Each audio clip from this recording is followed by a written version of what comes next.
गजाननं भूतगणाधिसेवितं कपित्थजम्बूफलचारभक्षणम् उमाशुतं शोकविनाशकारकं नमामि विघ्नेश्वरपादपङ्कजम्। गुरुर्ब्रह्मा गुरुर्विष्णु गुरुदेव महेश्वर गुरु साक्षात् परब्रह्म तस्मै श्री गुरुवे नमः। तस्मै श्री गुरुवे नमः। या कुन्देन्दु तुषारहारधवला या शुभ्रवस्त्रावृता या वीणावरदण्डमण्डितकरा या श्वेतपद्मासना या ब्रह्माच्युतशङ्कर पवित्रभिः देवैः सदा वन्दिता। सा मां पातु सरस्वती भगवती निःशेषजाड्यापः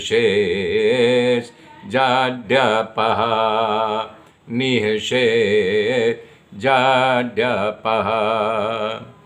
नारायण नारायण नारायण ओम नारायण नारायण नारायण ओम श्रीमन्नारायण श्रीमन्नारायण नारायण नारायण ओम नारायण नारायण नारायण ओम श्रीमन्नारायण श्रीमन्नारायण नारायण नारायण ओम नारायण नारायण नारायण ओम नारायण नारायण नारायण ओम। ओम नमो भगवते वासुदेवाय। ओम परमात्मने नमः। मेरे मित्रों, कल मैंने बताया था कि श्री कृष्ण भगवान सारे पुत्रों को देवकी के ला करके उनके सामने दे दिए। देवकी अपने गले से लगा करके अपने गोद में बैठा करके सुख को प्राप्त किया और धीरे धीरे सारे पुत्र जो है बैकुंठ की ओर पधार गए। तब जो है परीक्षित राजा सुखदेव जी से प्रश्न किया। अपने ही परिवार के विषय में राजा परीक्षित ने सुखदेव जी से प्रश्न किया कि मेरी दादी माँ सुभद्रा भगवान श्री कृष्ण और बलराम की एकलौती बहन थी। मेरे दादा अर्जुन ने उनके साथ कैसे विवाह किया उसे जानने की मुझे खूब इच्छा है, आप इस कथा को कहो। तब सुखदेव जी बोले कि एक बार महापराक्रमी अर्जुन यात्रा करने के लिए निकले। प्रभास तीर्थ में ब्राह्मणों द्वारा उन्हें समाचार मिला कि बलराम जी मेरे मामा की पुत्री सुभद्रा की शादी दुर्योधन से करना चाहते हैं, तैयार हुए हैं। इसे सुन करके अर्जुन को चिंता हो गई और भगवान की इच्छा थी कि अर्जुन के साथ इनकी शादी हो। सुभद्रा की शादी जो है अर्जुन के साथ कराना चाहते थे। सुभद्रा के विवाह की बात सुनते ही अर्जुन झोपड़ी बना करके प्रभास क्षेत्र में आके द्वारिका के पास रहने लगे। बहुत समय के बाद यात्रा से निकले थे। उनकी दाढ़ी मूछ बढ़ गई थी, उनको पहचान पाना कठिन था। तब बलराम जी को पता चला कि यहाँ पर एक सत्संगी साधु आया है, बहुत अच्छा सत्संग करता है। तब वो गए, उस अर्जुन रूपी साधु को महल में लाए और महल में जब आ गए तो सुभद्रा से उनकी आंखें चार हुई। दोनों एक दूसरे के चाहते थे, दोनों एक दूसरे में प्यार था। इस प्रकार से एक दिन सुभद्रा जी गांव के मंदिर का दर्शन करने निकली कि जो आयोजन पूर्वक था। संतों कहते हैं जब सुभद्रा छोटी थी तो भगवान श्री कृष्ण उसको रथ चलाना सिखा दिया था।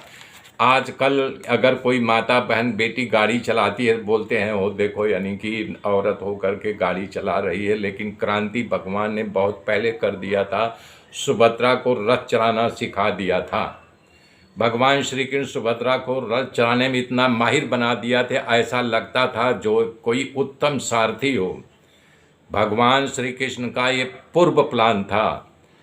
जब सुभद्रा बड़ी हुई तो बलराम जी दुर्योधन के साथ इसकी शादी करने का उपक्रम करने लगे, पर भगवान खूब सुंदर योजना बनाई।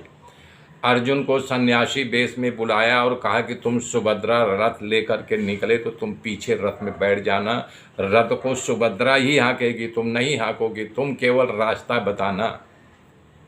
अर्जुन ने प्रश्न किया, सुभद्रा को रथ में चलाने आता है क्या? भगवान श्री कृष्ण ने कहा, तुमसे अच्छा उसे रथ चलाना आता है। आज सुभद्रा रथ लेकर के बाहर निकली। जब कई बार रथ लेकर निकलती थी, इससे द्वारिका वालों को आश्चर्य नहीं हुआ। देवकी और वसुदेव जी की 9वीं संतान और श्री कृष्ण बलराम जी की एकलहती बहन सुभद्रा खूब लाडली थी दोनों भाइयों को। अर्जुन ने झोपड़ी के पास जब रथ पसार हुआ तो अर्जुन आकर के रथ में बैठ गया और द्वारिका के बाजार से लोग देखे। इस तरह से सुभद्रा ने रथ को बाहर निकाला। सुखदेव जी कह रहे हैं, अर्जुन सुभद्रा का हरण किया। ये बात चारों तरफ फैल गई। जब बलराम को इस बात का खबर चला तो उग्रसेन के दरबार में वातावरण जो है गर्म बन गया। मार डालो, काट डालो, इस तरह की बात होने लगी, कोलाहल होने लगा। तब भगवान श्री कृष्ण बलराम जी के पास आकर के उनको पैरों को पकड़ लिया और कहा, भैया शांत हो जाओ, पहले बात तो सुनो। तब बलराम जी ने कहा, बोलो तुम्हें क्या कहना है?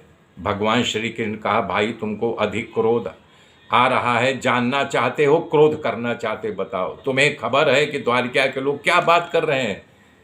अर्जुन ने सुभद्रा का हरण नहीं किया है, अपनी बहन सुभद्रा अर्जुन का हरण किया है। लोग कह रहे हैं कि अर्जुन रथ में बैठा था और रथ सुभद्रा चला रही थी। ये सुनकर के बलराम जी कहते हैं, ऐसा हो ही नहीं सकता। भगवान ने कहा, मैं कहाँ कह रहा हूँ, ये तो जो है हमारे द्वारिकापुरी के बाजार के लोग कह रहे हैं। जब बलराम ने जांच कराया तो लोग कहने लगे कि हाँ, रथ जो है सुभद्रा हाँक रही थी और वो बाबा जो है पीछे रथ में बैठा हुआ था। तब बलराम बोले, उदास हो गए। तब भगवान श्री कृष्ण पूछा, अब क्या करना चाहिए? तब भगवान ने कहा, कुछ नहीं करना है, कन्यादान का सामान लो और चलो कन्यादान करके आते हैं। तो इस प्रकार से जब भगवान बलराम जी से कहा तो बलराम जी सुभद्रा अर्जुन के लिए बहुत उपहारों के दिया। दहेज में हाथी घोड़े और 10 दासियाँ दे करके उसको विदा कर दिया। इस प्रकार से कह रहे हैं सुखदेव जी कथा का विस्तार करते हुए कि विदेह राजा मिथिलापुरी में सुदेव नामक एक पवित्र ब्राह्मण रहता था। भगवान श्री कृष्ण का परम उपासक था। एक पवित्र ब्राह्मण था, वो भगवान श्री कृष्ण के चरणा आश्रित था। भगवान श्री कृष्ण की भक्ति से, लाभ से संतुष्ट रहता था। उसे संसार के विषयों की कोई कामना नहीं थी। वो अपने ब्रह्मचर्य के व्रत का निष्ठा से पालन करता था। मिथिला प्रदेश के राजा भगवान श्री कृष्ण के भक्त थे। विदेह राज जनक के वंशज का नाम बाहुलाश था। वो ब्राह्मण शुतदेव और बाहुलाश दोनों भगवान के परम भक्त थे। हे परीक्षित, एक दिन भगवान श्री कृष्ण प्रसन्न होकर के उसे दर्शन देने का निर्णय किया। अपने सारथी से कहा, जल्दी रथ तैयार करो। सारथी ने रथ तैयार किया। हे राजन, उस समय सभी ऋषि यों प्रभु का दर्शन करने मिलने द्वारिका गए थे। हम सब लोग प्रभु से कहा कि चलो थोड़ा प्रवास करने तब आते हैं। तब नारद जी, वामदेव जी, अत्रि मुनि, भगवान व्यास, परशुराम, असित जी, आरुणि और मैं सुखदेव जी खुद बोल रहे हैं, मैं भी था, बृहस्पति जी, कंड ऋषि, मैत्रेय महाराज, च्यवन ऋषि, हम सब के सब भगवान के रथ में बैठ गए। विदेह राजा के नगर में पहुँचे। जनकपुरी में भगवान के आने का समाचार सुनकर लोगों के खुशी की लाट दौड़ गई और प्रभु का स्वागत करने दौड़े। राजा बाहुलश और ब्राह्मण सुतदेव जो भगवान का चरण पखारे, धोए और खूब रोए। दोनों ने भगवान को अपने घर आने के लिए किया। तब भगवान 2 रूपों में दोनों के घर गए। राजा बाहुलाश भगवान का चरण धोया और पावन जल का पान किया। ऋषियों की पूजा करके सबको दंडवत प्रणाम किया। तब सबके साथ भगवान बाहुलाश के घर बैठे थे। उसके बाद बाहुलाश उनके चरणों के पास बैठ गया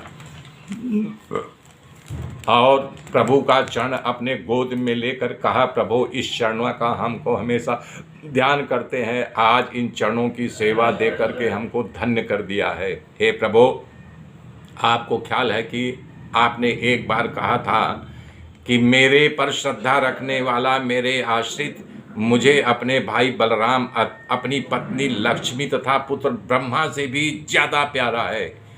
प्रभु आज ये बात सिद्ध हो गई मेरे मित्रों। कल की गाथा कल जोड़ूंगा, तब तक के लिए जय